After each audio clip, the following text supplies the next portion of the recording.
Welcome, beautiful Paris Saint Germain family. In today's video, we'll be reviewing and going through the entire summer transfer window for Paris Saint Germain, all incomings and all outgoings. The first signing of the summer was Matviev Safanov from Krasnodar. The Russian goalkeeper was signed for 20 million euros and was signed as a backup goalkeeper, but obviously it looks a bit questionable now that Lucho decided to keep Arnaud Tenas at Paris Saint-Germain, and maybe we didn't really need a high-quality backup goalkeeper, but still a good signing. Matviev Safanov is obviously one of the most highly touted young goalkeepers in Europe's top 5 leagues. He's a starter for the Russian national team and has been a starter and one of the best goalkeepers in the Russian league, if not the best, for a couple of seasons now. The next signing was obviously João Neves from Benfica. This was a Campos, a masterpiece, obviously signed in for 60 million euros plus some bonuses from SL Benfica. We were negotiating with Benfica for a long time throughout the summer, and obviously from the beginning it was 120 million. Their release clause or nothing for João Neves, but Campos stayed there, Campos fought, and we got him for only 60 million euros, and this looks like will be one of the best signings in Paris Saint-Germain history. The next signing was a surprising signing, William Pacho from Frankfurt for 40 million euros plus some bonuses. Obviously, the reports mentioning that as soon as the Euro file was closed, Campos started negotiating with Frankfurt when it came to William Pacho. Obviously, we as PSG fans didn't know that much about him when he came in, when he was announced, when we were reported with him. But obviously, so far, he's played some games and he looks to be a good signing so far, especially for that price tag. And he's only 22 years old. The last signing of the summer transfer window was Desiree Doué from Stade de Rennes, another player that took a very long time to convince to come to Paris Saint-Germain with tough competition from Bayern München. But Paris Saint-Germain managed to get the French star for only 50 million euros, which once again, alongside João Neves and alongside Pacho and Safanov, all these signings, all these players were under the age of 23. So all of them look to be good signings, and which I'm very happy with. It also meant that Paris Saint-Germain spent only 170 million euros that can potentially go up to 195 million euros with bonuses included. If you compare this to last summer transfer window where we spent around 470 million euros, it's not even close. But obviously last summer we lost Verratti, Ramos, Messi, Neymar, and a bunch of other players, whilst this summer we only lost Kylian Mbappe as a marquee player. Now let's go through the outgoings. We have Manu Ugarte to Manchester United for 50 million euros plus 10 million in bonuses, 10% resale clause. Next one was Danilo Pereira to Al Ittihad for 5 million euros. Next up is Kylian Mbappe, who obviously left for free to Real Madrid, and Ismail Gharbi, who joined SC Braga for 5 million euros plus a buyback clause. Edouard Mechout left the club on a free to a Turkish club, whilst Noah Lemina left to Annecy on a free. Nordi Mukiele went on loan to Bayer Leverkusen with a loan with no option to buy. Same thing goes with Carlos Soler, who went to West Ham. Gabriel Moscardo joined obviously Stade de Rennes on a loan, with Paris Saint-Germain having a special clause being able to bring him back in January, and Renato Sanchez went to Benfica as part of the João Neves deal as a loan with an option to buy that could potentially become an obligation depending on how many minutes he plays. Juan Bernat extends until 2026 and goes to a dry loan to Villarreal, and Cherendor goes on a dry loan to Besiktas. Ilyas Husni joins Le Havre on a loan with an option to buy, and Lucas Lavelle extends until 2026 and joins a French club. And then we have the players that their contract ended this summer, including Kylian Mbappe. We have Keylor Navas, Alexandre Letellier, Sergio Rico, and Levin Kurzawa, alongside Colin Dagba, who him and Paris Saint-Germain terminated the contract, and he will be leaving Paris Saint-Germain on a free. This means that Campos earned 60 million euros so far this summer transfer window. That could potentially go up to 80 million plus, and saved up 120 million euros in wages yearly. But now let's come to the expectations. Let's come to the expectations I had for Paris Saint-Germain in this summer transfer window. Here's a list of players I wanted PSG to either sell or loan.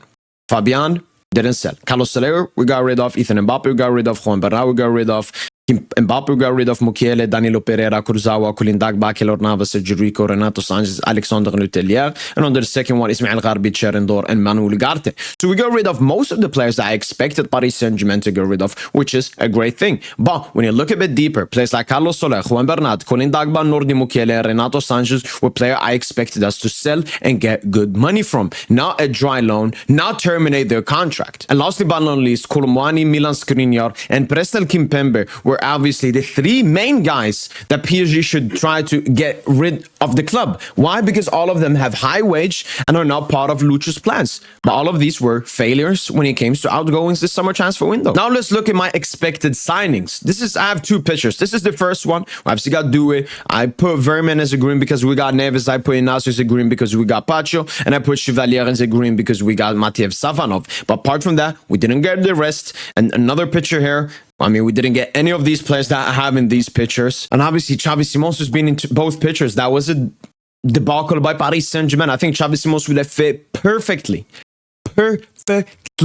in that false nine center forward role that Marco Asensio is playing at the moment. But once again, Paris Saint Germain failed to secure his services and keep him at the club. He's obviously still part of the club. Dry line to Leipzig with no option, obligation to buy or anything of that. And we could sell him next summer, but it's still a bit worrying that we didn't manage to keep him this summer. Then we have to talk about the relationship between Luis Enrique and Luis Campos. Luis Enrique obviously wanted many players to join Paris Saint Germain.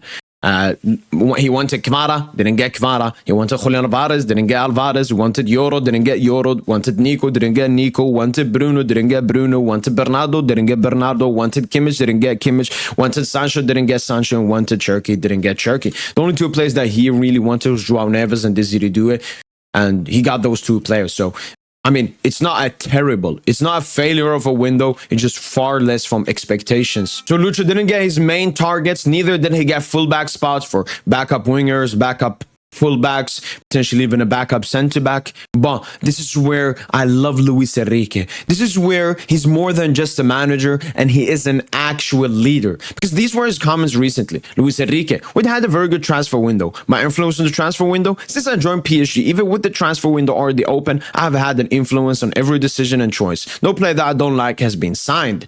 Luis Enrique here is obviously what he's doing. He's defending everyone at the club. Majority Luis Campos, with him being the sporting director, and obviously all the Paris Saint Germain players. There are obviously players that were signed during Luis Enrique's time that he did not want to sign or wasn't that surprised about or wanted and was that interested in. But what I like about Luis Enrique here is he's not trying to create a fire. He's not trying to put Luis Campos under the bus. He's not trying any of that, not creating any drama. Quite the opposite. He's wanting to be as confident as possible. Reports coming out that he's confident about Zag, confident about this player, this, that, and happy with Campos' transfer window. It's all from Luis Enrique to be a great leader, to be a great father. Because that's the role that Luis Enrique has over this young team as well. But if we do compare this to a previous Paris Saint Germain manager like Thomas Tuchel didn't just once, not just twice, but 3 times in 3 separate transfer windows, create drama and blame Leonardo and blame, I believe, potentially Antero or Kluivert, who were there for his first transfer window. Just complain, create drama at the club, make the players that he has unhappy as well. So huge prop for Luis Enrique to not create any drama after this mid-transfer window. The first mistake, in my opinion, when he came to Luis Campos was the time that it took him to finalize signings. Obviously, the window saw open on the 1st of June. He finalized Matiev Safanov on the 14th of June. But it took him all the way until the 31st of July to finalize the second signing of the summer, which was Joao Neves. That time period, those 2 months, only signing one player definitely costed Paris Saint Germain in this transfer window. We were too stuck in so many different files. We're not prioritizing players. And yeah, it was a diabolical summer transfer window from Luis Campos because, yeah, he tried to press it all out towards the end. It just didn't work like that. The second thing was the Desiree Doué file. Luis Campos was there for so long, and still that wasn't enough. And our president, I repeat, our president, who shouldn't be doing this, who has no role in this, had to jump in and rescue Luis Campos because he couldn't see Desiree Doué not joining Paris Saint Germain. It was a great job by Nasser Khalifi, but I'm not even going to give him that much prop. Sack Campos. If you want prop Nasser, sack Campos. And the third and final one was, even by some reporters mentioning it, is that Luis Campos went after files that he wanted more than what Lucha wanted. For example, when he came to the striker position, we obviously knew that from the beginning, obviously it was Kvara who was the main target for PSG, but because of the money and all of that, we went to Alvarez later, who Lucha appreciated really well. But Campos was still pushing way more for someone like Victor Osimhen than Julian Alvarez. Why? Because Luis Campos knows his Victor Osimhen's agent, knows Napoli, and he was the one that got him from Lille to Napoli, so he would have gotten a way bigger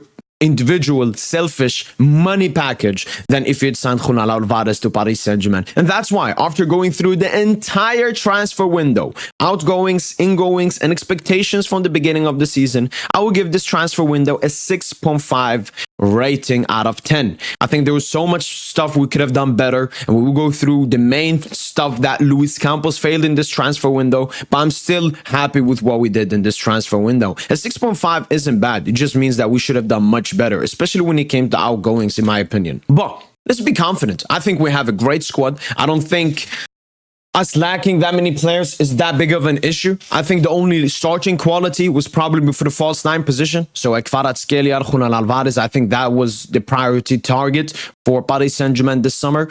But the only other flaw apart from that is just backup. So instead of Cherki, we have Mbaye. Instead of Gertruida, we have Zag. Instead of Osimhen, we have Kolo. And instead of Loco, we had Bate Badadat, who we signed as a 17-year-old from Bordeaux. So let's hope the best for his confidence. But as we all know, Thomas Tuchel reached the Champions League final for Paris Saint Germain. The first time and only time since then in our history.